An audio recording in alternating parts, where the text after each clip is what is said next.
ప్రభువైన యేసుక్రీస్తు వారి అతి శ్రేష్టమైన నామంలో అందరికీ ప్రైజ్ ద లార్డ్. ఈరోజు దేవుని వాక్యము, ప్రభువు సర్వకాలము విడనాడడు, ఆయన బాధపెట్టినను తన కృపా సమృద్ధిని బట్టి జాలిపడును.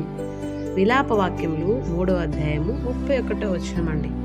అవునండి, చాలాసార్లు మనం అనుకుంటాము ప్రభువుకు వ్యతిరేకంగా మనం బ్రతికినప్పుడు, మన జీవితంలో ప్రతికూలమైన పరిస్థితులు మనం ఎదుర్కొంటున్నప్పుడు ప్రభువు నన్ను విడిచిపెట్టాడు నా క్రియలను బట్టి, నా ప్రవర్తనను బట్టి అని మనం బాధపడుతుంటాం. అందుకే నాకు ఈ కష్టాలు, అందుకే నాకు ఈ బాధలని. కానీ ప్రభు సన్నిధికి వెళ్ళి పశ్చాత్తాపడి మన అపరాధములు ప్రభు సన్నిధిలో ఒప్పుకొని తిరిగి వాటిని చేయకుండా విడిచిపెట్టి దేవుని కోసం పవిత్రంగా, పరిశుద్ధంగా, వాక్యానుసారంగా మనం జీవించినప్పుడు ఖచ్చితంగా ఆయన తిరిగి మన మీద తన కృపా సమృద్ధిని బట్టి జాలిపడి మన జీవితాన్ని కడతాడు. అందుకే అతిక్రమంలో దాచిపెట్టువాడు వర్ధిల్లడు, కానీ వాటిని ఒప్పుకొని విడిచిపెట్టువాడు కనికరం పొందునన్న మాట వాస్తవము. దేవుడి మాటలు దీవించును.